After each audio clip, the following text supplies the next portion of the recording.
Yama, matam kuina koi vocabulary class tawrudre ko. Vocabulary se day 5 faudi phajan third kre day 60 among handana taage. Handaki jungi tang ya no jikse tang kungani thoira. Tang kuntra je monong da ai day 1 to 31 je record noi de phangan lagi tawne ba ko. Adane class tawdra ko sodum honarage. Ai free time da du ka upload tawrage ko. Kar paro vocabulary dis mare ko tawjin phadwine ba ko. Par ka gam tawne khusi tawre ba. Aina record lo bajidi nang namak palo rega zo handanam sakale ngare adu ma sina bai mong samai tawo mobile ji youtube ki thara thame dana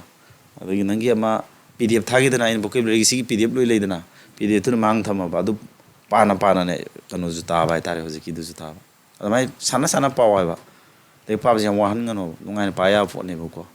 mi me am kana mo lori no si loro indias ko or je du di sigida Yengo, hamada agi beginners study plan day 1 dagina 31 bau tog dini ko. Sida aina focus tawra sengi basi SSC da base tawraga sigi vocabulary sengi ni SSC GD da focus tawbi have one ado ate exam da su SSC exam adagi railway exam CDS exam intelligence bureau gi bengi loi sana duini ko vocabulary have basi bengi na tongan ba vocabulary have lai banate samana ba lon dagi subject tor khaduni no ko aduna si adum kana duini yaraba si lora ka mathang plan me am leri synonym antonym one was substitution tongan na ko gi latest sai hom mari collection tor ga lising isa mayada aduma video semakini adu hek lora ka na phrasal verb ki list appropriate preposition ki list tor kini adu hek lora ka na black book ki vocabulary me am dong tor khiduni plan me am leri bagi ko marang kaina vocabulary se nasana pa da vida ai through da ai ga toraga aina ira line na maitelon da tran du ise siga toraga line no hel lagi to bone enda raja adi akoina english pa no da kana vocabulary se para ka tori se maroina atra da se akoina malon da phajana khangaga pa da bagi su ne maroina kaugali se enda bra adu kitang maning du ten kono lenge yo lenga maning na nga da gono bono ngayam pamra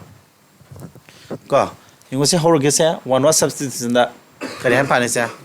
convalescent hai na pane ko se convalescent hai di kai hai no misa ama khak ne ba karaba misak no na ro budagi faraba mi farak ko misak ama bu convalescent ka we ba misak ama ta ga di kari oini hai gi bano ina hai ba do kama noun oini am na tra bap ta su lai ba ta na ro budi farak ko se recuperate hai ni ko na ro budi farak ko ji recuperate aduga recover ga habado na robodi farak pudi I have recover ga hani ko ai phare e ga na recover smana sina common noun ina lei duina tro cn has ga no common noun ne habadi misa ma ta avrina convalescent ko mathang da anarchist han pani anarchist hai base anarchy habam su lei ko sina anarchist habani amana kari baina habado anarchy habasina activity amagi ming oiduni sina abstract noun oidoiba ko anarchy habasina karino anarchy sana khangi ji anarchy habase misa amaka oiduni na ma common noun oiduni someone ai misa amane ba karama mi oiduno laiba amagi law and order na singba thugai ba pamami kana bhaija kangkong se han ba film da lehen ba pammi law and order thugai ba pamami ha sida khogi cookie ga maite ga mam lan song na sida laba irang horo nungai mi mam lem duina do anarchist ko duine ba gyanda bra adon common noun aduga anarchy hajina si ke doba kangkong laba ka chaibe film do anarchy ko we ba ko activity du ming ne film du haitar film du tak pai tare ko adon anarchy adu film ta men abstract noun dam satui ba adon ko anarchy hajina abstract noun ni anarchy sa de mi sak so ora bani kari we tare ba common noun ni khangna chalo part of speech English kang thok podo sine yana ba kyanda bhaija adunan example pi ge haras dum yadui ne ba asa convalescent hai ji di na robodi faradi ko you may be a convalescent ko if you have recovered from an illness nang anabam de faradi nang you may be a convalescent nang convalescent oidui ne ba ko ad anarchist hai si sinarga akona example hapasu yare ko anarchist me amana hojiki cookie ge maitai gi lanje da khudong chab lawi harasu hadro many anarchists take advantage haidui ne ba ko kai ri advantage lo diba cookie meti lan te ma har je yan dai ko ja mana example in nasana sem jo je ko ꯃꯔꯨꯑꯣꯏꯅ example ꯃꯌꯥꯝ ꯁꯦꯝꯃꯒ class ꯌꯥꯝ ꯁꯥꯡꯍꯟꯕꯁꯨ ꯀꯥꯟꯅꯗꯕ ꯄꯣꯠꯅꯤ ꯒ꯭ꯌꯥꯟ ꯇꯥꯕ꯭ꯔꯥ ꯍꯥꯏꯁꯦ ꯑꯩꯒꯤꯁꯤꯗꯤ ꯑꯣꯡꯂꯤ ꯑꯦꯛꯖꯥꯝꯗ ꯐꯣꯀꯁ ꯇꯧꯔꯒ ꯂꯥꯏꯔꯤꯛ ꯇꯥꯛꯄ ꯈꯨꯇꯥꯛꯅꯦꯕ ꯑꯩꯅ ꯑꯣꯏꯗꯣꯏꯁꯤ ꯑꯦꯛꯖꯥꯃꯤꯅꯦꯁꯟꯒꯤ vocabulary ꯂꯔꯟ ꯇꯧꯕꯒꯤ ꯑꯗꯨꯗ ꯃꯔꯛ ꯃꯔꯛꯇ ꯑꯔꯊ ꯈꯪꯉꯒ ꯑꯦꯛꯖꯥꯝꯄꯜ ꯁꯤꯖꯤꯟꯅꯕꯗꯨꯅ ꯑꯃꯨꯛ ꯅꯪꯒꯤ ꯌꯨꯖꯦꯁꯇꯨꯅ ꯑꯃꯨꯛ ꯅꯣꯏꯅꯁꯨ ꯂꯔꯟ ꯇꯧꯖꯔꯛꯑꯣ ꯑꯗꯨ ꯈꯨꯗꯤꯡꯃꯛꯀꯤ ꯍꯥꯏ ꯂꯩꯔꯒꯗꯤ ꯃꯇꯝꯁꯨ ꯆꯪꯕ ꯌꯥꯏꯑꯕꯀꯣ ꯒ꯭ꯌꯥꯟ ꯇꯥꯕ꯭ꯔꯥ ꯅꯣꯏꯁꯨ ꯁꯦꯝꯅꯕ ꯍꯣꯠꯅꯒꯗꯧꯅꯤ ꯋꯥꯔꯗ ꯑꯃ ꯈꯪꯉꯒꯗꯤ ꯃꯥꯁꯦ ꯑꯦꯛꯖꯥꯝꯄꯜꯗ ꯀꯃꯥꯏꯅ ꯑꯦꯄ꯭ꯂꯥꯏ ꯇꯧꯕ ꯌꯥꯏ ꯍꯥꯏꯗꯨꯁꯨ ꯅꯣꯏꯅ ꯑꯗꯨꯝ ꯁꯦꯝꯕ ꯊꯤꯡ ꯇꯧꯒꯗꯧꯅꯦꯕꯀꯣ ꯃꯊꯪꯗ ꯁꯤꯅ ꯃꯁꯅꯔꯤ ꯍꯥꯏꯅ ꯄꯥꯅꯤꯀꯣ ꯁꯤ ꯑꯥꯔꯒꯤ ꯈꯣꯟꯊꯣꯛꯁꯤ ꯃꯔꯁꯅꯔꯤꯒ ꯍꯥꯏꯗꯣꯏꯅꯦ ꯑꯩꯈꯣꯏꯗꯤꯃꯛ ꯁꯨꯝꯕꯒꯤꯅꯦ ꯃꯆꯥ ꯄ꯭ꯔꯅꯟꯁꯤꯌꯦꯁꯟꯗ ꯈꯣꯟꯊꯣꯛꯇ ꯈꯤꯇꯪ ꯃꯆꯥ ꯃꯁꯨ ꯑꯁꯣꯏꯕꯁꯤꯗꯤ ꯀꯔꯤꯝꯇ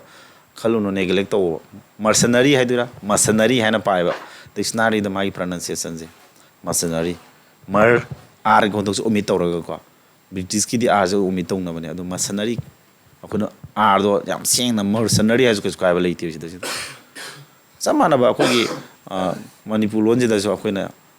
ꯀꯛꯆꯤꯡꯗ ꯍꯥꯏꯅꯕ ꯈꯣꯟꯊꯣꯛꯇꯨꯒ ꯑꯩꯈꯣꯏ ꯑꯗꯨꯋꯥꯏ ꯍꯥꯏꯅꯕ ꯈꯣꯟꯊꯣꯛꯀ ꯏꯝꯐꯥꯜ ꯍꯥꯏꯅꯕ ꯈꯤꯇꯪ ꯈꯦꯠꯅꯕ ꯂꯩ ꯑꯗꯨꯃꯥꯏꯅ ꯀꯩꯁꯨ ꯀꯥꯏꯗꯦ ꯍꯥꯏꯕ ꯃꯗꯨꯅ ꯏꯪꯂꯤꯁꯇ ꯑꯁꯣꯏꯕ ꯅꯠꯇꯦꯕꯀꯣ ꯑꯗꯨꯒꯤꯗꯤ ꯀꯥ ꯍꯦꯟꯅ ꯈꯜꯂꯨꯅꯣꯕ ꯍꯣꯏ ꯅꯤꯌꯣꯝꯗꯣ ꯍꯣꯏ ꯑꯁꯦꯡꯕꯗꯨꯕꯨꯗꯤ ꯈꯪꯗꯦ ꯌꯥꯗꯦ ꯑꯦ ꯁꯣꯜꯖꯔ ꯍꯨ will fight four any country ꯍꯥꯏꯕꯅꯤ ꯑꯩꯈꯣꯏꯒꯤꯅꯦ ꯃꯁꯅꯔꯤ ꯍꯥꯏꯕꯁꯦ ꯄꯩꯁꯥ ꯐꯪꯉꯦꯗꯅ ꯂꯩꯕꯥꯛ ꯑꯃꯒꯤꯗꯃꯛꯇ ꯂꯥꯟ ꯁꯣꯛꯅꯔꯤꯕ ꯑꯗꯨꯒꯨꯝꯕ ꯁꯣꯜꯖꯔꯁꯤꯡꯗꯨꯅꯤ ꯃꯁꯅꯔꯤ ꯁꯣꯜꯖꯔꯁ ꯍꯥꯏꯌꯦꯕꯀꯣ ꯃꯥꯁꯦ ꯀꯩꯗꯧ ꯇꯥꯔꯦ ꯀꯃꯟ ꯅꯥꯎꯟ ꯑꯣꯏꯇꯥꯔꯦ ꯀꯣ ꯃꯔꯁꯅꯔꯤ ꯁꯣꯜꯖꯔꯁ ꯀꯩ ꯍꯥꯏꯅꯣ ꯁꯤ ꯁꯣꯜꯖꯔꯁ ꯀꯔꯝꯕ ꯂꯥꯟꯃꯤ ꯑꯣꯏꯗꯣꯏꯕ ꯄꯩꯁꯥ ꯄꯤꯔꯒ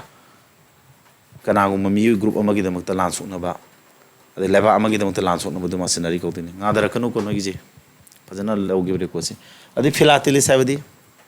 ꯐꯤꯂꯥꯇꯦꯂꯤꯁ ꯍꯥꯏꯕꯁꯤꯅ ꯑꯇꯩ ꯅꯠꯇꯦꯀꯣ ꯁ꯭ꯇꯦꯝ ꯈꯪꯉꯤꯀꯣ ꯁ꯭ꯇꯦꯝ ꯍꯥꯏꯅ ꯄꯥꯕꯅꯤꯀꯣ ꯁꯤ ꯁ꯭ꯇꯥꯝ ꯍꯥꯏꯔ ꯑꯩꯈꯣꯏꯗꯤ ꯁ꯭ꯇꯥꯝ ꯍꯥꯏꯗ ꯁ꯭ꯇꯦꯝ ꯍꯥꯏꯗꯣꯏꯅꯤꯀꯣ ꯄꯣꯁꯇꯦꯜ ꯁ꯭ꯇꯥꯝ ꯍꯥꯏꯗꯤ ꯄꯣꯁ ꯑꯣꯐꯤꯁꯇ ꯑꯩꯈꯣꯏꯅ ꯆꯦ ꯊꯥꯗꯔꯝꯗꯥꯏꯗ ꯁ꯭ꯇꯦꯝ ꯅꯞꯄꯤꯗꯅ ꯑꯗꯨ ꯁ꯭ꯇꯦꯝꯗꯨꯅꯦꯕꯀꯣ ꯑꯗꯨ ꯀꯂꯦꯛꯁꯟ ꯇꯧꯕ ꯑꯗꯨ ꯅꯩꯅꯕ ꯃꯤꯗꯨ ꯐꯤꯂꯦꯇꯦꯂꯤꯁ ꯀꯧꯏ ꯃꯤꯑꯣꯏ ꯃꯈꯜ ꯑꯃ ꯇꯥꯕꯅꯤꯅ ꯀꯃꯟ ꯅꯥꯎꯟ ꯑꯣꯏꯗꯣꯏꯕ ꯁꯤꯁꯨ ꯃꯌꯥꯝ ꯒ꯭ꯌꯥꯟ ꯇꯥꯔꯦꯀꯣ ꯑꯗꯨ ꯏꯁꯇꯣꯏꯛ ꯍꯥꯏꯕꯗꯤ ꯗꯦ ꯋꯥꯟꯒꯤꯗꯁꯨ ꯌꯥꯎꯈ꯭ꯔꯕꯅꯤ ꯁꯤ ꯀꯩꯅꯦꯕ ꯀꯃꯟ ꯅꯥꯎꯟ ꯅꯠꯇ꯭ꯔꯥ ꯀꯃꯟ ꯅꯥꯎꯟ ꯍꯥꯏꯗꯤ ꯏꯁꯇꯣꯏꯛ ꯍꯥꯏꯗꯤ ꯀꯔꯝꯕ ꯃꯤꯕꯨꯅꯣ ꯃꯤꯑꯣꯏ ꯃꯈꯜ ꯑꯃ ꯇꯥꯔꯗꯤ ꯀꯃꯟ ꯅꯥꯎꯟ ꯀꯧꯏ ꯍꯥꯏꯗꯥꯏꯅꯦ ꯏꯁꯇꯣꯏꯛꯅ ꯀꯔꯝꯕ ꯃꯤꯅꯦꯕ ꯃꯌꯥꯝ ꯊꯥꯔꯣ ꯏꯁꯇꯣꯏꯛ ꯍꯥꯏꯕ ꯃꯤꯁꯤꯗꯤ ꯀꯩꯗꯧꯋꯦ ꯄꯨꯟꯁꯤꯒꯤ ꯑꯋꯥ ꯑꯅꯥꯗ ꯑꯦ ꯄꯥꯔꯁꯟ ꯍꯨ ꯏꯁ ꯏꯟꯗꯤꯐꯔꯦꯟ ꯇꯨ ꯄ꯭ꯂꯦꯖꯔꯁ ꯑꯦꯟ ꯄꯦꯟꯁ ꯑꯣꯐ ꯂꯥꯏꯐ ꯍꯥꯏꯅ ꯑꯃ ꯗꯦ ꯋꯥꯟꯗ ꯌꯥꯎꯕꯗꯣ ꯏꯟꯗꯤꯐꯔꯦꯟ ꯇꯨ ꯄꯦꯟꯁ ꯑꯦꯟ ꯄ꯭ꯂꯦꯖꯔꯁ ꯑꯣꯐ ꯂꯥꯏꯐ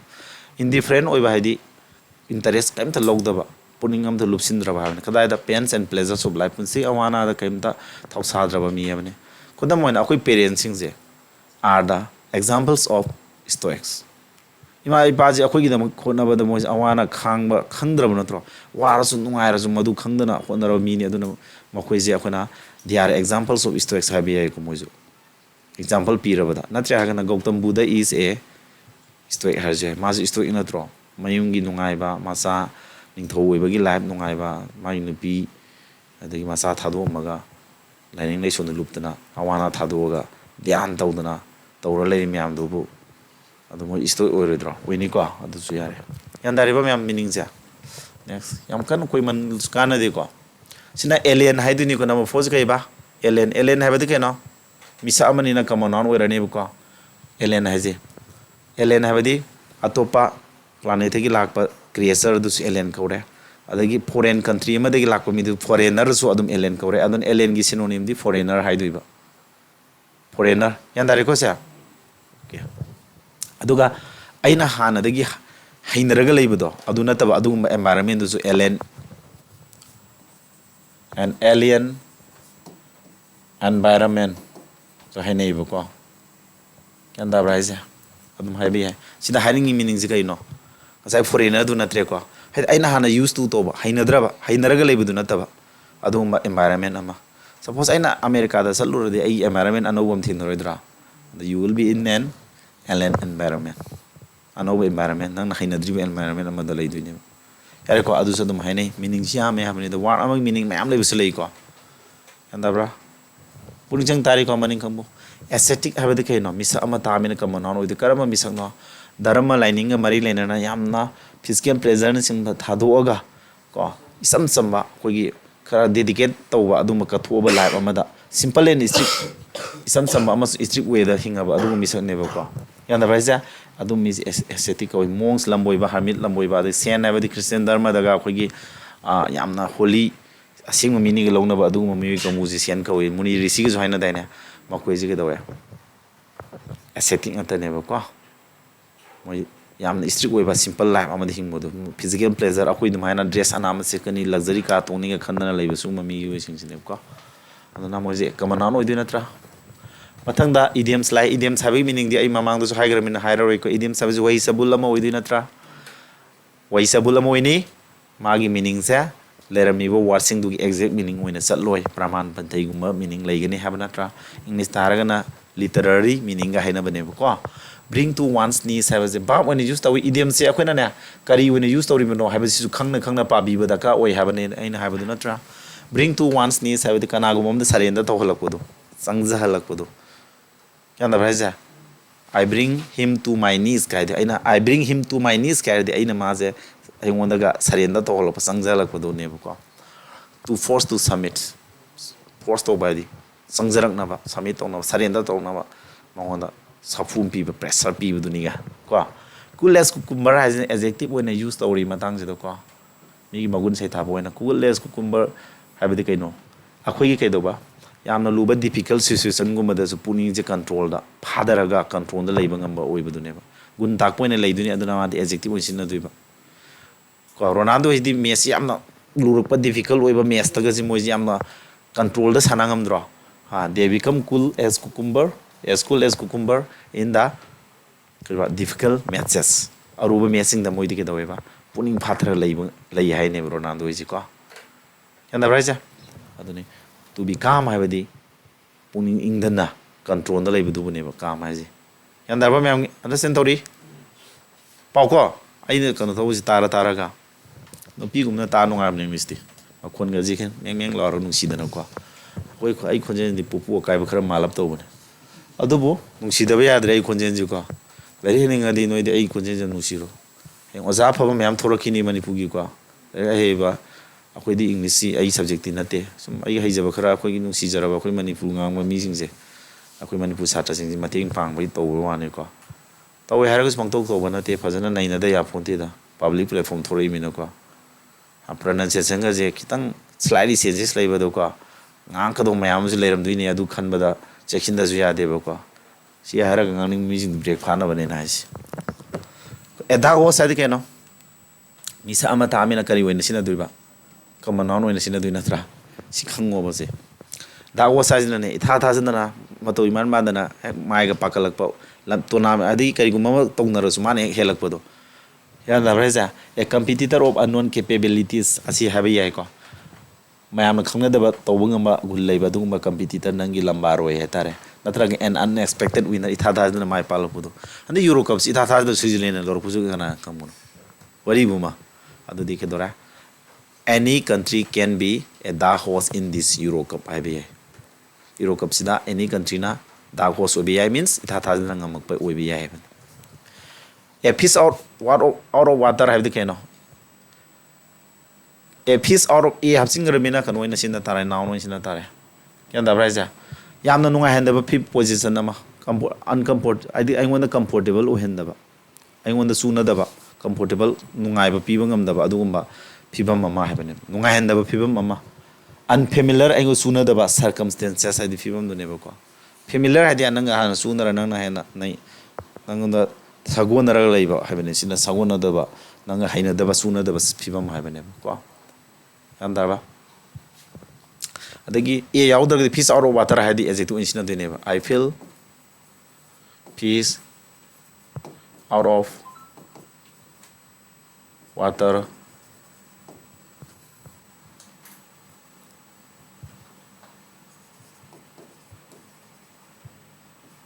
ꯅꯪꯒꯤ ꯌꯨꯝꯗ ꯀꯩꯗꯧꯋꯦꯕ feel fish out of water ꯍꯥꯏꯗꯤ ꯀꯩꯅꯣ ꯀꯔꯤ ꯐꯥꯎꯕ ꯅꯪ ꯌꯨꯝꯗ ꯑꯩꯁꯦ ꯀꯩꯗꯧꯕ ꯐꯥꯎꯋꯦ ꯍꯥꯏꯅꯣ ꯍꯩꯅꯗꯕ ꯀꯝꯐꯣꯔꯇꯦꯕꯜ ꯑꯣꯏꯕꯗꯣ ꯑꯟꯀꯝꯐꯣꯔꯇꯦꯕꯜ ꯐꯥꯎꯗꯦ ꯍꯥꯏꯅꯦꯕ ꯍꯩꯅꯗꯕ ꯐꯥꯎꯋꯦ ꯍꯥꯏꯅꯦꯕ ꯍꯥꯏꯗꯤ ꯃꯤ ꯌꯨꯝꯗ ꯆꯠꯂꯨꯔꯗꯤ ꯑꯍꯥꯟꯕ ꯂꯩꯕꯅꯤꯅ ꯍꯦꯛ ꯏꯁꯨꯁꯤꯅ ꯌꯨꯝꯗꯨꯅ ꯐꯣꯔꯥ ꯗꯂꯥꯟꯃꯛ ꯁꯥꯔꯝꯃꯒꯁꯨ ꯑꯩ ꯅꯨꯡꯇꯤꯒꯤ ꯐꯃꯨꯡ ꯇꯨꯝꯗ꯭ꯔꯗꯤ ꯍꯩꯅꯗꯕ ꯑꯃ ꯐꯥꯎꯗ꯭ꯔꯣ ꯑꯗꯨꯅꯤꯗ ꯁꯤ ꯍꯥꯏꯁꯤ a fish out of water ꯍꯥꯏꯈ꯭ꯔꯒꯅ ꯅꯥꯎꯟ ꯑꯣꯏꯅ ꯁꯤꯖꯤꯟꯅꯈꯤ ꯇꯥꯔꯦ ꯁꯤ ꯐꯤꯁ ꯑꯥꯎꯠ ꯑꯣꯐ ꯋꯥꯇꯔ ꯍꯥꯏꯔꯒꯅ ꯑꯩꯅ ꯐꯥꯎꯕꯗꯣ ꯀꯣ I feel fish out of water at your home ꯌꯥꯔꯦꯀꯣ ꯁꯦ ꯅꯪ ꯌꯨꯝꯗ ꯑꯩꯁꯦ ꯀꯩꯗꯧꯕ ꯍꯥꯏꯗꯤ ꯑꯟꯀꯝꯐꯣꯔꯇꯦꯕꯜ ꯑꯣꯏꯕ ꯐꯤꯕꯝ ꯑꯃ ꯐꯥꯎꯋꯦ ꯍꯥꯏꯅꯦꯕꯀꯣ A hard nut to crack have the cano. See the common noun eco. Yamaluba a difficult careva. Tax have never. Aruba Taba Ama have never call.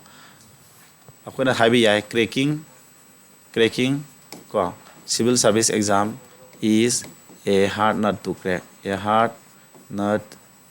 to crack. Get over. Hard nut to crack have Aruba Taba money have a difficult problem to solve. Solve over Honabada, Luba don't problem man have. Intias Kangibo. A snake in the grass having a kedova. Tazaning a little Miss Aman adjective never call. Yandabraja. Now no initial divoco. Ye or Raminoco. Tazaning a little a snake in the grass marks eh. Tomba is a snake in the grass ID. Tomba is a snake in the grass ID. Tombaze Tazaning a little Miss Amani. Sometime the Marukuma the Haragasu, friend the Haragasu kedova. Nangi Aruba, Pimam the Tadu was at Panong, Mating Paning, the Dumi Dunebe, a snake in the grass size. Yandabraja. I did. Nang Mating Pangdo di Malaga, Freni di Tinraga, Arubium Lakan, Harokan, came to the Moji, a snake in the grass highway, Mogu musical. Misama Tamina come on with our musical. Treacherous Habadi, deceitful Habadi, and his meaning Manaiko, Hadi, Tazania later, unbelievable way by Tareko. Tazania later, I didn't uneasy meaning, treacherous way, but not a disciple Hadi. Treacherous person, Tazania later, me, Natraga, disciple person, Tazania later, me, and unreliable as Moyum the synonym, Waybuko, Siga. Siga Moyam the synonym. Tazania reliable ID, reliable Tazaba, reliable Tazaba, Antapsilagana, Tazabia, the Harakadu. Yandara, Tazaning later, Miss Ama Hide never. Don't be a snake in the grass. Go. Kano? You want the Tazaman me, we know honey. Don't be a snake in the grasses. Namanapti Nardicadoras, Puchin Daba. And the Namanavati Nagana Magi, Aruba, Pim Lakamating, Panning the Taidu Selaganzi, a snake in the grass with you. Bad blood have a decano. Sina absent noun with diva. Heidi putting the Ihulama, Pataba putting the forward sounding buggy, Pataba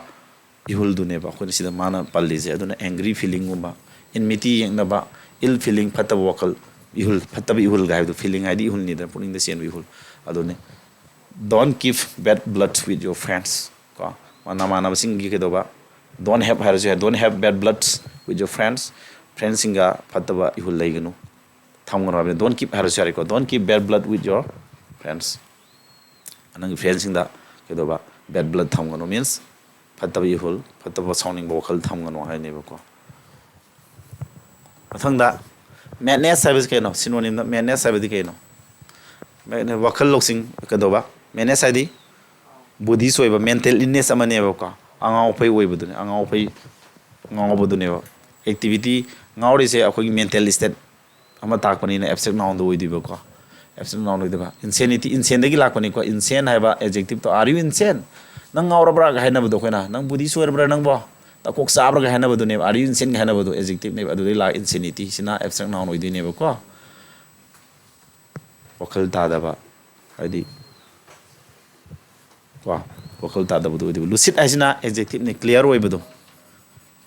I'm trying to teach you in a lucid language. When I know Tauris, no lucid language with arrival on data, no talk number Narinebuka. Clear way about lucid labadica.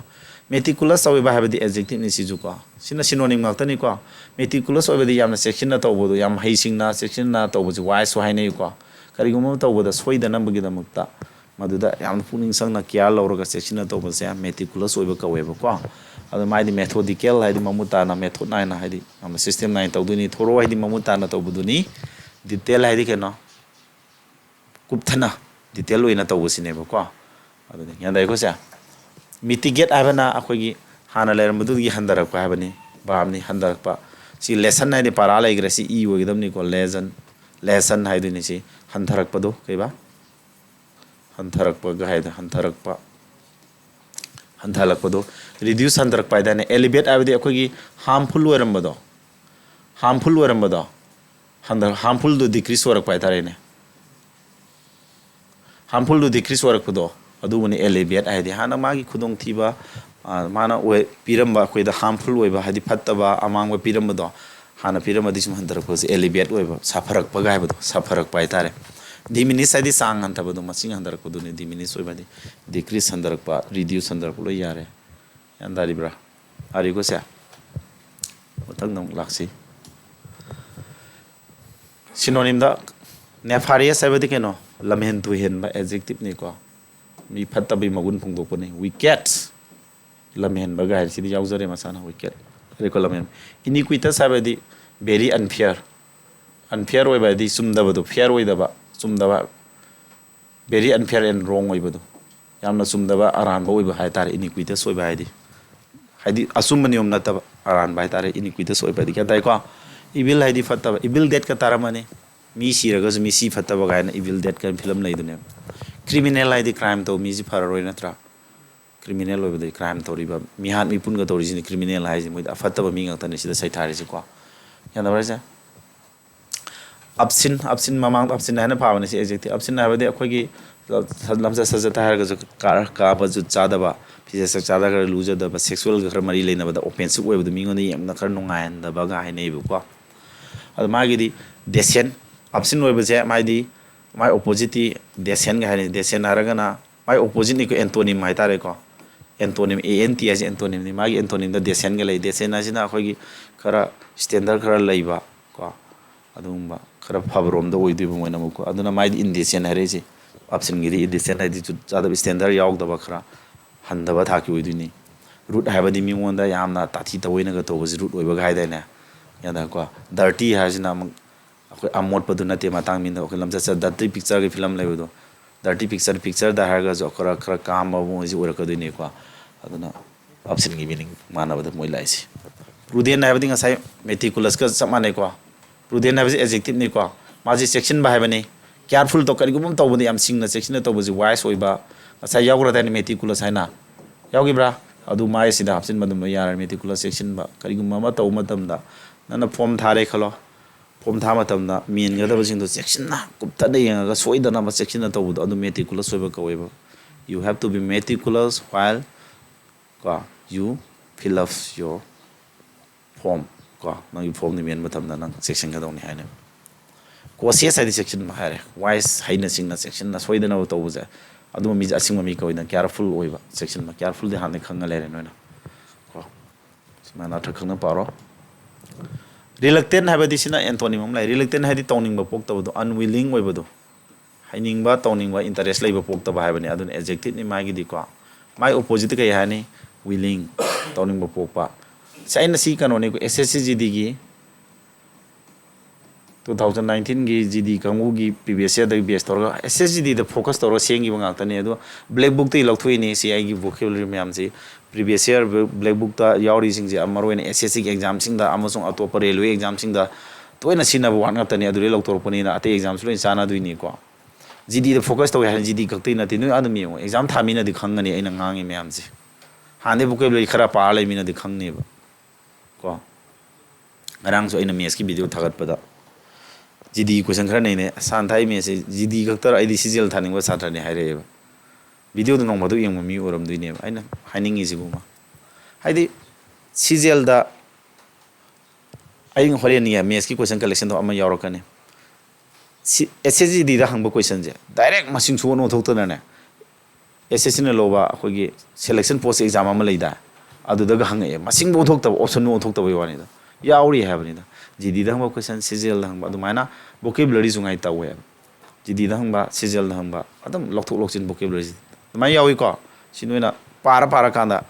yam para kanda o sanai chumi ne ji thingdra kanda khang ka ne ba khoi ju sei tare lektam lerik tala bani na yam thingna bai hairi ne pangai ji mati ko GD da hang ba CGL hang ba ji manam thok pro ne amana office hai exam ne du khar lubam thui khalam ga ne ba adam wai thok wachin tawra hang ne ba che dum nei khang mo thajo lerik pa mi da na khang ga ne ko ina ngangi se lamen na ba de ke no teng tha na wei ba awa teng tha ba du ni ko lamen na di rejoice be well ga haidin mai ji be well teng tha ba be mon yengo mona be mon na di teng tha ba ko rejoice ai di harau te am haidu na tro ad barbarous ai di ke no mai di adjective ni barbarous ai di am sokhat ta ba leba ma sa ta da ba ga haina bu du adura magi di opposite civilized sokhat pa good hearted thamoi chauba kai na di thousand ai ba harai si yare ko boisterous oi ba haraga di adjectives ai samak so boisterous oi yan yai kai no boisterous oi ba mi ke no haraga di khoi ꯐꯠꯇꯕ ꯅꯠꯇꯦꯀꯣ ꯕꯣꯏꯁꯇ꯭ꯔꯁ ꯍꯥꯏꯁꯦ ꯑꯩꯈꯣꯏ ꯃꯤꯗ ꯍꯥꯏꯔꯒꯁꯨ ꯅꯠꯇ꯭ꯔꯒ ꯁꯥꯁꯤꯡꯗ ꯍꯥꯏꯔꯒꯁꯨ ꯈꯣꯟꯖꯦꯜꯁꯦ ꯈꯔ ꯌꯥꯛꯄ ꯅꯣꯏꯖꯤ ꯑꯣꯏꯕ ꯃꯁꯥꯁꯤ ꯂꯥꯏꯚꯂꯤ ꯑꯦꯟ ꯏꯅꯔꯖꯦꯇꯤꯛ ꯑꯣꯏꯕꯗꯣ ꯃꯁꯥꯁꯤ ꯈꯤꯡ ꯂꯥꯎꯖꯕ ꯑꯦꯛꯇꯤቭ ꯑꯣꯏꯖꯕ ꯑꯗꯣ ꯈꯣꯟꯖꯦꯜ ꯈꯨꯌꯥꯒꯁꯦ ꯈꯔ ꯌꯥꯛꯆꯕꯁꯦ ꯁꯨꯝꯕꯁꯦ ꯕꯣꯏꯁꯇ꯭ꯔꯁ ꯑꯣꯏꯕ ꯀꯧꯋꯦ ꯍꯥꯏꯕꯀꯣ ꯑꯗꯣ ꯑꯩ ꯏꯁꯥꯁꯦ ꯁꯨꯝ ꯑꯩꯁꯨ ꯈꯟꯖꯔꯤꯅꯦ ꯂꯥꯏꯔꯤꯛ ꯇꯥꯛꯄ ꯑꯣꯏꯔꯁꯨ ꯇꯞꯅ ꯇꯥꯛꯀꯦ ꯈꯣꯟꯖꯦꯜꯁꯦ ꯍꯦꯛꯇ ꯑꯩꯈꯣꯏ ꯂꯥꯏꯔꯤꯛ ꯀꯣꯆꯤꯡ ꯃꯐꯝꯗꯁꯨ ꯑꯗꯨꯝ ꯍꯥꯏ ꯑꯩ ꯂꯥꯏꯔꯤꯛ ꯇꯥꯛꯄꯁꯦ ꯈꯣꯟꯖꯦꯜꯁꯦ ꯃꯥꯏꯀ꯭ꯔꯣꯐꯣꯟ ꯌꯥꯎꯗ꯭ꯔꯁꯨ ꯌꯥꯏꯅ ꯁꯨꯝ ꯍꯥꯏꯗꯤ ꯁꯦꯡꯄꯥꯛ ꯁꯦꯡꯅ ꯑꯩꯒꯤ ꯂꯩꯖꯔꯤꯕ ꯏꯅꯔꯖꯤ ꯐꯨꯜ ꯏꯅꯔꯖꯤꯗ ꯂꯥꯏꯔꯤꯛ ꯇꯥꯛꯊꯣꯛꯑꯒ ꯑꯗꯨꯝ ꯃꯁꯥꯒꯤ ꯃꯅꯨꯡꯗ ꯌꯥꯎꯖꯔꯛꯄꯩꯅꯦ ꯑꯗꯣ ꯕ꯭ꯔꯦꯛ ꯐꯥꯔ ꯇꯞꯅ ꯇꯥꯒꯦ ꯍꯥꯏꯔꯁꯨ ꯈꯣꯟꯖꯦꯜꯁꯦ ꯍꯦꯛꯇ ꯌꯥꯛ ꯂꯩꯔꯝꯕ ꯁꯨꯝꯕꯁꯤꯅꯤ ꯕꯣꯏꯁꯇ꯭ꯔꯁ ꯑꯣꯏꯕ ꯀꯧꯏꯀꯣ ꯑꯗꯣ ꯀꯥꯝ ꯍꯥꯏꯕꯗꯤ ꯈꯔ ꯄꯨꯛꯅꯤꯡ ꯐꯥꯊꯕ ꯉꯁꯥꯏ ꯍꯥꯏꯕꯗꯣ ꯈꯔ ꯀꯟꯇ꯭ꯔꯣꯜꯗ ꯂꯩꯕꯁꯦ ꯈꯣꯟꯖꯦꯜ ꯅꯨꯡꯖꯦꯜ ꯌꯥꯔꯣꯏ ꯁꯤꯗꯤ ꯉꯥꯗꯔꯛꯀꯅꯨꯀꯣ ꯄꯤꯁꯐꯨꯜ ꯍꯥꯏꯕꯗꯤ ꯁꯥꯟꯇꯤ ꯂꯩꯕ ꯔꯦꯁꯇ꯭ꯔꯦꯟ ꯍꯥꯏꯕꯗꯤ ꯄꯨꯛꯅꯤꯡ ꯏꯍꯨꯜꯁꯦ ꯐꯥꯊꯅ ꯊꯝꯕꯗꯣ ꯄꯨꯛꯅꯤꯡ ꯏꯍꯨꯜ ꯀꯩꯗꯧꯕ ꯐꯥꯊꯕꯗꯨꯅꯦꯕꯀꯣ ꯀꯟꯇ꯭ꯔꯣꯜꯗ ꯂꯩꯕꯗꯣ ꯐꯥꯊꯕ ꯄꯨꯛꯅꯤꯡ ꯏꯍꯨꯜꯁꯦ ꯐꯥꯊꯅ ꯂꯩꯕꯁꯦ ꯀꯣ ꯄꯤꯁꯐꯨꯜ ꯁꯥꯟꯇꯤ ꯑꯣꯏꯕ ꯀꯥꯝ ꯍꯥꯏꯕꯗꯤ ꯁꯤꯁꯨ ꯉꯁꯥꯏ ꯍꯥꯏꯕꯗꯣ ꯗꯤꯐꯤꯀꯜ ꯁꯤꯆꯨꯋꯦꯁꯟꯗꯒ ꯑꯩꯈꯣꯏꯁꯦ ꯄꯨꯛꯅꯤꯡꯒꯁꯦ ꯐꯥꯊꯅ ꯏꯪꯊꯅꯒ ꯂꯩꯕꯁꯦ ꯀꯟꯇ꯭ꯔꯣꯜꯗ ꯂꯩꯕꯗꯨꯅꯦꯕꯀꯣ ꯃꯊꯪꯗ ꯀꯃꯦꯟꯁ ꯍꯥꯏꯕꯗꯤ ꯍꯧꯕ ꯍꯥꯏꯕ ꯅꯠꯇ꯭ꯔꯣ ꯃꯥꯒꯤ ꯁ꯭ꯇꯥꯔꯠ ꯍꯥꯏꯕꯒ ꯃꯥꯟꯅꯗꯥꯏꯅꯦ ꯁꯤꯗ ꯑꯩꯅ ꯇꯥꯛꯏꯁꯦ ꯅꯣꯏꯅ ꯈꯪꯒꯗꯕꯁꯦ ꯄꯥꯔꯤ ꯃꯤꯡ ꯈꯜꯂꯣꯕ ꯕꯣꯗꯤ ꯔꯤꯌꯦꯛꯁꯟꯗꯨ ꯌꯥꯗꯦ ꯏꯟꯊꯤꯌꯥꯁꯦ ꯆꯪꯗ꯭ꯔꯦ ꯈꯪꯉꯦ ꯇꯨꯝꯕ ꯐꯥꯗꯕꯒꯤ ꯀꯩꯅꯣꯝ ꯂꯩꯔꯦ ꯑꯩꯁꯦ ꯃꯤꯒꯤ ꯃꯃꯤꯠ ꯌꯦꯡꯉ ꯂꯩ ꯇꯥꯏꯌꯦ ꯃꯥꯏꯊꯣꯡ ꯌꯦꯡꯉꯒꯀꯣ ꯂꯥꯏꯔꯤꯛ ꯇꯥꯛꯄꯁꯦ ꯑꯗꯨꯝ ꯈꯪꯉꯦꯕ ꯄꯨꯛꯅꯤꯡ ꯆꯪ ꯇꯥꯔꯤ ꯇꯥꯗꯦꯁꯦ ꯇꯥꯛꯑꯣ ꯍꯥꯏꯗꯤ ꯏꯪꯂꯤꯁꯁꯦ ꯑꯗꯨꯝ ꯍꯩꯅꯈ꯭ꯔꯗꯤ ꯅꯨꯡꯉꯥꯏꯕꯅꯦ ꯍꯩꯅꯗ꯭ꯔꯒꯗꯤ ꯀꯩꯅꯣ ꯇꯧꯗ꯭ꯔꯦ ꯑꯩꯅ ꯇꯥꯛꯏꯁꯤꯗ ꯄꯥꯔꯤꯃꯤ ꯂꯩ ꯄꯨꯡꯈꯥꯏ ꯑꯃꯁꯦ ꯑꯩꯒ ꯂꯥꯏꯔꯤꯛ ꯄꯥꯃꯤꯟꯅꯔꯤꯅꯦ ꯈꯜꯂꯣ ꯁꯤꯗ ꯕꯣꯀꯦꯕꯨꯂꯔꯤ 50 ꯃꯌꯥ ꯑꯣꯏꯔꯝꯒꯅꯤ ꯀꯥꯟꯅꯕ ꯂꯧꯍꯧ ꯍꯥꯏꯕꯅꯤꯗ ꯑꯦꯇꯦꯟꯇꯤꯞꯂꯤ ꯇꯥꯕ ꯍꯥꯏꯁꯤ ꯅꯪꯅ 100% ꯀꯣꯟꯁꯦꯟꯇ꯭ꯔꯦꯁꯟꯗ ꯇꯥꯕ ꯍꯥꯏꯁꯤ ꯑꯗꯨꯝ ꯀꯥꯟꯅꯔꯤꯅꯦꯕ ꯁꯤ ꯌꯨꯝꯗ ꯑꯃꯨꯛ ꯆꯠꯂꯒ ꯈꯔ ꯄꯥꯔꯣ ꯌꯥꯔꯦꯗꯅ ꯄꯨꯛꯅꯤꯡ ꯆꯪ ꯇꯥꯎ ꯍꯥꯏꯕ ꯇꯔꯃꯤꯅꯦꯠ ꯍꯥꯏꯕꯗꯤ ꯀꯩꯗꯧꯕ ꯑꯗꯨꯅ ꯑꯩꯈꯣꯏꯅ ꯁꯕꯖꯦꯛ ꯑꯃ ꯍꯩꯅꯗ꯭ꯔꯦ ꯍꯥꯏꯔꯒꯁꯨ ꯍꯨꯟꯗꯣꯛꯄꯗꯤ ꯌꯥꯔꯣꯏ ꯑꯗꯨꯅ ꯑꯦꯕ꯭ꯔꯤ ꯁꯕꯖꯦꯛ ꯑꯃꯈꯛ ꯂꯤꯡꯉꯒ ꯊꯕꯛ ꯐꯥꯎ ꯌꯥꯗꯦ ꯍꯧꯖꯤꯛ ꯃꯇꯝꯗ ꯑꯣꯜ ꯔꯥꯎꯟ ꯑꯣꯏꯗꯤ ꯌꯥꯗꯦꯕ ꯒ꯭ꯌꯥꯟ ꯇꯥꯕ ꯍꯥꯏꯁꯦ ꯑꯗꯣ ꯑꯩ ꯃꯦꯊꯃꯦꯇꯤꯛꯁꯁꯨ ꯇꯥꯛ ꯉꯝꯃꯤ ꯐꯖꯅ ꯑꯩ ꯏꯁꯥꯒꯤ ꯁꯕꯖꯦꯛꯅꯤ ꯑꯗꯣ ꯏꯪꯂꯤꯁꯁꯨ ꯇꯥꯛ ꯉꯝꯃꯤꯁꯦ ꯑꯩꯈꯣꯏꯅ ꯃꯌꯥꯝ ꯄꯥꯔꯛꯈꯤꯕꯩꯅꯦꯕ ꯒ꯭ꯌꯥꯟ ꯇꯥꯕ ꯍꯥꯏꯁꯦ ꯑꯗꯣ ꯑꯩꯅ ꯇꯥꯛꯄꯗ ꯑꯩꯈꯣꯏꯒꯤ ꯂꯤꯇꯔꯦꯆꯔ ꯇꯥꯛꯄ ꯁ꯭ꯀꯨꯜꯒꯤ ꯍꯥꯏ ꯁ꯭ꯀꯨꯜꯒꯤ ꯑꯣꯖꯥꯁꯤꯡꯒꯨꯝꯕꯅꯗꯤ ꯃꯣꯏꯅꯗꯤ ꯌꯥꯝ ꯊꯤ ꯍꯦꯟꯅꯤꯀꯣ ꯃꯣꯏ ꯌꯥꯝ ꯔꯦꯁꯄꯦꯛ ꯇꯧꯏ ꯑꯩꯈꯣꯏꯅ ꯑꯃꯨꯛ ꯀꯝꯄꯤꯇꯤꯇꯤꯚ ꯑꯦꯛꯖꯥꯝꯒꯤ ꯑꯣꯏꯕ ꯇꯤꯆꯤꯡ ꯂꯣꯝꯁꯤꯗ ꯈꯔ ꯈꯪꯖꯕꯩ ꯋꯥꯅꯤ ꯒ꯭ꯌꯥꯟ ꯇꯥꯕ꯭ꯔꯥ ꯍꯥꯏꯁꯦ ꯀꯝꯄꯤꯇꯤꯇꯤꯚ ꯑꯦꯛꯖꯥꯝ ꯊꯥꯔꯛꯄ ꯑꯣꯏꯕꯒꯤ ꯑꯗꯨꯈꯛꯀꯤ ꯋꯥꯔꯤꯅꯤ ꯀꯣ ꯑꯩꯈꯣꯏꯅ ꯇꯥꯛꯏꯁꯤꯗꯤ ꯑꯗꯩ ꯍꯥꯏ ꯁ꯭ꯀꯨꯜꯒꯤ ꯍꯥꯌꯔ ꯁꯦꯀꯦꯟꯗꯔꯤꯒꯤ ꯀꯣꯂꯦꯖꯀꯤ ꯇꯥꯛꯄ ꯑꯣꯖꯥꯁꯤꯡꯗꯣ ꯌꯦꯡꯅꯔꯨꯗꯤ ꯑꯩꯈꯣꯏꯗꯤ ꯇꯤꯠꯇꯅꯦꯕ ꯑꯩꯈꯣꯏꯗꯤ ꯀꯔꯤꯝ ꯍꯩꯇꯕꯒ ꯆꯞ ꯃꯥꯟꯅꯔꯤꯕꯅꯦꯕ ꯒ꯭ꯌꯥꯟ ꯇꯥꯕ꯭ꯔꯥ ꯍꯥꯏꯁꯦ ꯇꯔꯃꯤꯅꯦꯠ ꯍꯥꯏꯗꯤ ꯂꯣꯏꯁꯤꯟꯕ ꯀ꯭ꯂꯣꯁ ꯍꯥꯏꯕꯗꯤ ꯂꯣꯏꯁꯤꯟꯕ ꯀꯟꯀ꯭ꯂꯨꯗ ꯂꯣꯏꯁꯤꯟꯕ ꯑꯦꯟ ꯂꯣꯏꯁꯤꯟꯕ ꯐꯤꯅꯤꯁ ꯂꯣꯏꯁꯤꯟꯕ ꯅꯠꯇ꯭ꯔꯣ ꯑꯣꯄꯣꯖꯤꯠ ꯂꯥꯏꯔꯦꯗ ꯁꯤꯗꯤ ꯌꯥꯝ ꯇꯣꯏꯅ ꯈꯪꯉ ꯂꯩꯕ ꯋꯥꯅꯤ ꯀꯝꯄꯜꯁꯔꯤ ꯍꯥꯏꯗꯤ ꯀꯩꯗꯧꯕ ꯁꯨꯡꯁꯣꯏ ꯁꯣꯏꯗꯅ ꯇꯧꯗ ꯌꯥꯗꯕꯗꯣ ꯑꯣꯏꯕ ꯅꯠꯇ꯭ꯔꯣ ꯑꯣꯞꯁꯅꯦꯜ ꯍꯥꯏꯗꯤ ꯑꯩꯈꯣꯏꯅ ꯈꯟꯕ ꯑꯣꯏꯗꯣꯏꯅꯤ ꯏꯂꯦꯛꯇꯤꯞ ꯍꯥꯏꯁꯨ ꯈꯟꯕ ꯚꯣꯂꯨꯟꯇꯔꯤ ꯏꯁꯥꯅ ꯌꯥꯖꯔ ꯇꯧꯕ ꯑꯣꯏꯗꯣꯏꯅꯤ ꯅꯠꯇ꯭ꯔꯥ ꯃꯥꯒꯤ ꯃꯤꯅꯤꯡ ꯑꯣꯄꯣꯖꯤꯠ ꯂꯥꯏꯁꯦ ꯒ꯭ꯌꯥꯟ ꯇꯥꯔꯦꯀꯣ ꯀꯟꯀꯔ ꯍꯥꯏꯕꯗꯤ ꯀꯩꯗꯧꯕ ꯑꯦꯒ꯭ꯔꯤ ꯍꯥꯏꯕꯅꯤ ꯚꯥꯕ ꯑꯣꯏꯅ ꯌꯨꯁ ꯇꯧꯔꯤꯅꯤꯀꯣ ꯀꯟꯀꯔ ꯍꯥꯏꯗꯤ ꯀꯔꯤꯕ ꯑꯃꯨꯛꯀ ꯑꯦꯒ꯭री ꯍꯥꯏꯗꯤ ꯀꯔꯤ ꯍꯥꯏꯕ ꯏꯟꯇꯤꯌꯥꯁ ꯌꯥꯕ ꯍꯥꯏꯕꯅꯤ ꯑꯗꯨꯗꯤ ꯃꯥꯗꯤ ꯌꯥꯗꯕ ꯍꯥꯏꯔꯛꯑꯅꯤ ꯗꯤꯁꯑꯦꯒ꯭री ꯗꯤꯐꯔ ꯍꯥꯏꯗꯤ ꯌꯥꯗꯕ ꯍꯥꯏꯅꯤ ꯁꯤ ꯌꯥꯗꯕ ꯍꯥꯏꯅꯤ I am differ with you I am differ with her ꯑꯩ ꯃꯉꯣꯟꯗ ꯌꯥꯗꯦ ꯍꯥꯏꯅꯦꯕ ꯁꯤ ꯍꯥꯏꯁꯤ ꯀꯩꯅꯣ ꯌꯥꯗꯕ ꯍꯥꯏꯁꯦ ꯑꯥꯏ ꯑꯦꯝ ꯗꯤꯐꯔ ꯋꯤꯠ ꯀꯣ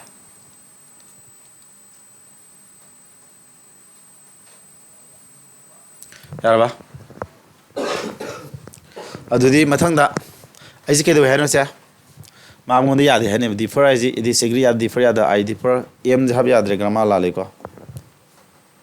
ꯒ꯭ꯔꯃꯥꯔ ꯂꯥꯜꯂꯦ ꯁꯤꯗ ꯑꯩꯅ ꯄꯤꯔꯤ ꯑꯦꯛꯖꯥꯝꯄꯜꯁꯦ ꯑꯃꯨꯛꯀ ꯏꯒꯦ ꯍꯥꯏꯗꯤ ꯚꯥꯕꯅꯦꯀꯣ ꯁꯤ ꯑꯗꯨ ꯇꯥꯔꯗꯤ ꯑꯥꯏ ꯑꯦꯝ ꯗꯤꯐꯔꯗꯣ ꯌꯥꯗꯦ ꯒ꯭ꯔꯃꯥꯔꯗ ꯑꯥꯏ ꯗꯤꯐꯔ ꯋꯤꯠ ꯍꯥꯏꯒꯗꯕ ꯁꯤ B1 ꯅꯦꯕꯀꯣ ꯑꯥꯏ ꯗꯤꯐꯔ ꯋꯤꯠ ꯍꯥꯔ ꯍꯥꯏꯅ ꯍꯥꯏꯒꯗꯕ ꯑꯦꯛꯖꯥꯝꯄꯜꯗꯣ ꯂꯥꯜꯂꯦ ꯁꯨꯃꯥꯏꯅ ꯏꯒꯗꯕ ꯌꯥꯔꯦꯀꯣ ꯑꯩ ꯃꯉꯣꯟꯗ ꯌꯥꯗꯦ ꯍꯥꯏꯅꯤ ꯌꯥꯔꯦꯀꯣ ꯃꯊꯪ ꯁ꯭ꯄꯦꯂꯤꯡꯗ ꯑꯃꯨꯛ ꯌꯦꯡꯉꯣꯁꯦ ꯔꯣꯡꯂꯤ ꯁ꯭ꯄꯦꯜ ꯋꯥꯔꯗ ꯊꯤꯌꯨ ꯍꯥꯏꯕ ꯅꯠꯇ꯭ꯔꯣ ꯑꯔꯥꯟꯕ ꯊꯤꯌꯨ ꯍꯥꯏꯕ ꯅꯠꯇ꯭ꯔꯣ ꯑꯔꯥꯟꯕꯁꯤ ꯀꯅꯥꯅꯣ ꯑꯣꯞꯁꯟ ꯁꯤ ꯀꯣꯟꯁꯤꯌꯁꯁꯤꯗ ꯑꯦꯁ ꯋꯥꯠꯄꯩ ꯂꯥꯟꯕꯅꯤꯀꯣ ꯀꯣꯟꯁꯤꯌꯁ ꯀꯣꯟꯁꯤꯌꯁ ꯍꯥꯏꯗꯤ ꯑꯦꯛꯖꯦꯛꯇꯤቭ ꯀꯔꯤꯒꯨꯝꯕ ꯑꯃ ꯑꯩꯈꯣꯏꯅ ꯈꯪꯕ ꯉꯝꯕꯗꯣ ꯑꯦꯋꯥꯔ ꯁꯝꯊꯤꯡ ꯀꯔꯤꯒꯨꯝꯕ ꯑꯃ ꯑꯩꯈꯣꯏꯅ ꯄꯨꯛꯅꯤꯡ ꯏꯍꯨꯜ ꯐꯥꯎꯕ ꯉꯝꯕꯗꯣ ꯄꯨꯛꯅꯤꯡ ꯏꯍꯨꯜꯅ ꯀꯔꯤꯒꯨꯝꯕ ꯑꯃ ꯑꯩꯈꯣꯏꯅ ꯈꯪꯕ ꯉꯝꯕꯗꯣ ꯌꯥꯝ ꯀꯣꯟꯁꯤꯌꯁ ꯇꯧꯔꯛꯄꯗꯣ ꯒ꯭ꯌꯥꯟ ꯇꯥꯕ꯭ꯔꯥ ꯍꯥꯏꯁꯦ we are conscious of the bad effects of COVID-19 ꯍꯥꯏꯕ ꯌꯥꯏ we are conscious of the bad effects of COVID-19 ꯍꯥꯏꯗꯤ COVID-19ꯒꯤ ꯐꯠꯇꯕ ꯏꯐꯦꯛꯁꯤꯡꯗꯣ ꯑꯩꯈꯣꯏ ꯀꯩꯗꯧꯕ ꯐꯥꯎꯕ ꯉꯝꯃꯤ ꯈꯪꯕ ꯉꯝꯃꯤ ꯍꯥꯏꯅꯦꯕ ꯀꯣ ꯑꯗꯨꯃꯥꯏꯅ ꯑꯦꯋꯥꯔ ꯁꯝꯊꯤꯡ ꯀꯔꯤꯒꯨꯝꯕ ꯈꯪꯕ ꯉꯝꯕꯗꯨꯅꯦꯕ ꯑꯗꯨꯗꯤ ꯃꯊꯪꯗꯅ ꯔꯣꯡꯂꯤ ꯁ꯭ꯄꯦꯜ ꯋꯥꯔꯗ ꯑꯃꯨꯛ ꯊꯤꯌꯨ ꯍꯥꯏꯔꯦ ꯁꯤꯁꯨ ꯀꯔꯤꯅ ꯁꯤꯅꯔꯤ ꯑꯣꯞꯁꯟ ꯑꯃ ꯕꯤꯒꯤ ꯁꯤꯅꯔꯤꯁꯤ ꯀꯩꯗ ꯂꯥꯜꯂꯤꯅꯣ SCENERY ꯅꯠꯇ꯭ꯔꯣ ꯁꯤꯅꯔꯤ ꯍꯥꯏꯕꯁꯤ ꯅꯥꯎꯅꯤ ꯀꯔꯤꯒꯨꯝꯕ ꯃꯐꯝ ꯑꯃꯒꯤ ꯃꯥꯒꯤ ꯃꯍꯧꯁꯥꯒꯤ ꯐꯖꯕ ꯁꯛꯇꯝꯗꯨꯕꯨ ꯁꯤꯅꯔꯤ ꯀꯧꯏꯗꯅ मागी फजब सक्तम the scenery of Kashmir is very केबा ब्यूटीफुल गाय नहीं दना वेरी नाइस का है यार माना मथंगदा स्पेलिंग ई सनाव है बनी मागी दि समाना नन स्पेलिंग समाइन इर यारे का सबमिटेड नत्रा अदुदैदा एडजेक्टिव नि b3 वेना b3 से एडजेक्टिव यूज तो सबमिटेड लाक्तुनी सबमिटेड पिसिल लबा है बनी को ओमिटेड है दि पंद्रबा है नत्रो पंदबा यहोंदब पंदबा है बने को एडजेक्टिव नि माजो कमिटेड है बदि पुनिंग सबयुंग न लेपदो फिरेप सब चाना लेप है नत्रो फिरेप सब साना लेप है फिरेप सब चाना लेपदो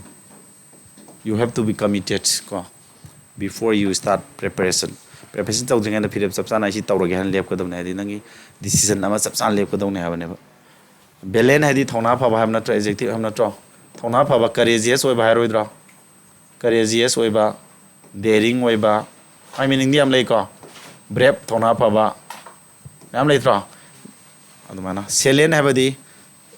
एडजेक्टिव सेलेन हैबदी कोगी टॉप टॉप मयाम ने खंग खंगना अदुगुमा फीचर अमा तारे सक्तम ममा ज्ञान थाना एग्जांपल पिरके अखोई कोचिंग की एडवर्टाइजमेंट तो मतम दगा सो समाय हामना बने सेलेन फीचर्स कायरगा अमा हामना बने अखोगी स्कूल में एडवर्टाइजमेंट तो मत सेलेन फीचर कायरगा मयाम इरमनी हाइदी टॉप क्लास टीचर गायना समाय हामना द्रो हाइदी मयाम ने खंग खंगना अदुगुमा अखोगी स्कूल की सेलेन फीचर हाइदी मीने खंग खंगना ममिंग चटपा फीचर पामनागदो फीचर हारगदी मागी मसक मौंग हाइतारी फीचर हाइबदी कइनो हाइतारी तो क्लास टीचर्स लई हाइदी अहियनबा यामना वेल ट्रेन तो क्लास ओजा लई हाइबना सिंग सुमसिने अरे को समाना सी स्पेलिंग जिजो एना थल तापिरबनी येम फजना थवायाम पारो को सा आइजु अचिनबा मैम काइथोगा नोइस फजना ट्रांसलेशन तौबजे अखोय मणिपुरदा तौना ट्रांसलेशन तौनो होनबदा पॉप तादबस यावे नैनदे यादेबा खुजु को यंगो होय सिदासिदा मियोबा कौबनिना आइजु नोइगुम्बा कनो तौबा स्टडी तौरो नैनरा ताको मीनिना आइजु समटाइम्स को मरक्ता समटाइम इरर मसागुम्बा थोय हानिंगाय दि लेइते को मियोबा जिदि याना मैथ्स बु ताओ इंग्लिश बु ताओ याना भाइजा अदुम स्लाइटली सिदासिदा नोइना डाउट लैबा कइगुम यावरगसो अदुम आइंगोंदा अदुम वीडियो से येंग लोरे कांसिदा नोइना आई मेसेज थारा अदुम हारकपा तानाबा याय नॉलेज से अदुम सिया तोमिनागदोनि अदुबु आइन ताइजिंग जिदि फजना कनो तौरो ताकपनिना आई सोइनिंगाय दि यावद्रेन खले अदुबु मियोबा जि तौंगमदबनि अदुम बै कंडीशन नोइना डाउट लैबा यावरगसो अदुम तानाबा याय यानदाब्रा अदुबु डिक्शनरी वर्ड मीनिंग पागे हारगदि डिक्शनरी अफबा सिनोबु को ऑक्सफोर्ड एडवांस लर्नर डिक्शनरी सिनगदबा खरा जेन्युइन ओइबजि सिनोबु यानदाब्रा जा गूगल दा तौरगा अदुम गूगल गिदु अदुम सिनबा याय मयामना सिनबा अफबदु सिनोबु यानदाब्रा जा अदु यारे ngasiगि समायना vocabulary से मथं मथं थागलानि आइना हाइनिंगि से लास्ट होइना आइना सिगि यामना नुआइबा मोंग द पायारे नंगी टेबल दा मोबाइल ऑन तौरगा नंगी pdf तु पुन्ना नि पार पारगा पुन्ना पाव हाइबने आइना हाइनिंगि से यानदाय को अदना नोंग नोंबगी अनियम अनियम थाजिलानि नोंगदा अहुम अहुम पाव हाइबदि नते को आइदि थाजिला रेकॉर्ड थमानि नंग पानिंगा पाया बिफमदा याना भाइजा अदुगा आइना एप की थ्रू दसु फंगलाने आई एप्लीकेशन साबा लोइदोरबने को ओके परे सिगि समायना बसलस